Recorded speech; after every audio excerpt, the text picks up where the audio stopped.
Hello বন্ধুরা, চলে আসলাম আপনাদের সামনে নতুন আরেকটি এক্সাইটিং ভিডিও নিয়ে। আজকের ভিডিওতে চাঁদপুর সম্পর্কে আপনাদেরকে ইনফরমেশন দিব। দেখতে থাকুন চমৎকার এক্সাইটিং একটি ভিডিও।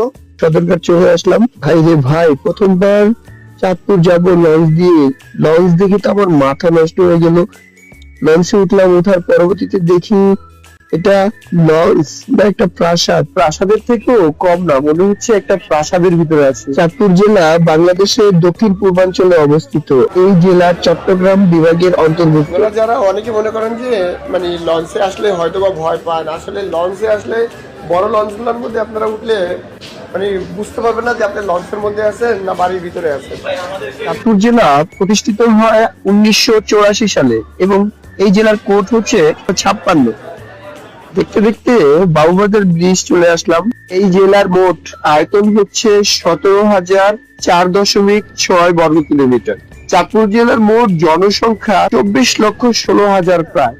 চলে আসলাম মুন্সিগঞ্জ লঞ্চঘাটে। মুন্সিগঞ্জ লঞ্চঘাটের পরে চলে আসলাম চাঁদপুর লঞ্চঘাটে। চাঁদপুর লঞ্চঘাটে এসে দেখলাম প্রচুর ভিড় যাত্রীদের।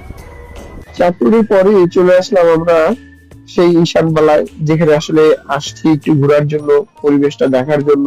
এই জেলার প্রধান বাহন হচ্ছে ট্রলার। ট্রলার ছাড়া আপনি চলতেই পারবেন না। আসলে নদীমাতৃক দেশ আমাদের এই দেশ বাংলাদেশ। উঠে গেল, পানিতে পড়ার সাথে সাথে পানিতে চিকচিক করছে, দেখতে খুবই সুন্দর লাগছে। এই জেলা ইলিশ মাছের জন্য বিখ্যাত, কেননা এই জেলার ইলিশ মাছ খুবই সুস্বাদু হয়ে থাকে। দেখতে দেখতে চলে আসলাম গ্রামের বাড়িতে। গ্রামের বাড়িতে এসে চারিদিকের পরিবেশ দেখে মনোমুগ্ধকর, খুবই ভাল লাগছে। গাছে আম ঝুলছে, এই আম দেখে তো আর লোভ সামলালো না। তাড়াতাড়ি কিছু আম পাড়ার জন্য রেডি হয়ে গেলাম, যেন ভর্তা বানানো হয়। গ্রামে আসছি, আম ভর্তা খাবো না তা হবে না, তাই আম ভর্তা বানিয়ে খাওয়া শুরু করলাম। এখন চলে গেলাম নদীতে গোসল করার জন্য। যারা এখনো চ্যানেলটি সাবস্ক্রাইব করেন নাই, সাবস্ক্রাইব করে পাশে থাকুন আর ফেসবুক থেকে ফলো করবেন।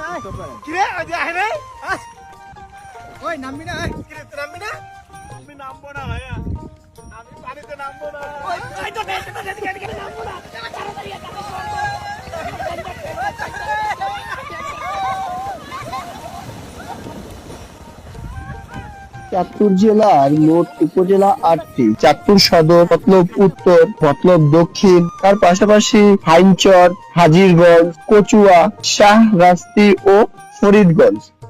বিকেলের দিকে বের হলাম বাজারে, ক্যারাম খেলা, পাশাপাশি খাঁটি দুধের চা। দেখতে সেই রাত্রি ছিল, সেই স্বাদ যা বলে বোঝানো যাবে না। থানা 8টি। জাতীয় সংসদের আসন সংখ্যা 5টি। চাঁদপুর ইলিশের জন্য বিখ্যাত।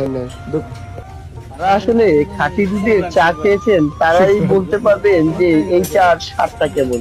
চমৎকার সুস্বাদু সেই স্বাদ। হ্যাঁ ভাই, সেই স্বাদ। খাঁটি গরুর দুধের চা আপনাকে বলে বোঝাতে পারবো না, এত স্বাদ।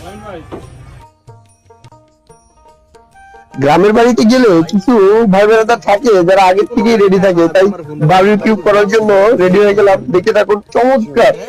শয়তান কিছু ভাই বোনেরা থাকে সবসময়, যেই এলাকায় যাবেন আপনার কিছু শয়তান কিছু বন্ধু বান্ধব থাকে, সবসময় আপনাদের সাথে থাকবে, আনন্দ করবে। না, শয়তান বলছি বিদায়, কিন্তু শয়তান না, আসলে খুব মিশুক ভাই বোনেদের গুলো একসাথে মিলে যেই ধরনের আনন্দ হয়, চমৎকার আনন্দ হয়েছে। বারবিকিউ করছে, এক একজন এক একটা কাজ করতেছে, সবাই সবাই মিলিত ভাবে সহযোগিতা করে। আর কারা কারা অলরেডি গ্রামের বাড়িতে গেলে এমন বারবিকিউ করেন এবং চমৎকার ভাবে আয়োজন করেন, খাওয়া দাওয়া করেন, ডিস্টার্ব করেন, জানাবেন। কার কার খেতে ইচ্ছা করছে কমেন্টসে জানান। এখনই আপনাদের জন্য এখানে যাচ্ছি, কারণ অলরেডি আপনাদের সাথে কথা বলতে বলতে দেখুন না, যে যার মতো খাওয়া দাওয়া শুরু করে দিয়েছে। নতুন নতুন ভিডিও পাওয়ার জন্য চ্যানেলটি সাবস্ক্রাইব করে এবং যদি ফেসবুক থেকে দেখে থাকুন তাহলে ফলো করে পাশে থাকবেন। ভালো লাগলে শেয়ার করবেন। আজকের জন্য এখানে বিদায় নিচ্ছি, আবার নতুন কোনো ভিডিও নিয়ে আপনাদের সামনে চলে আসবো। বাই।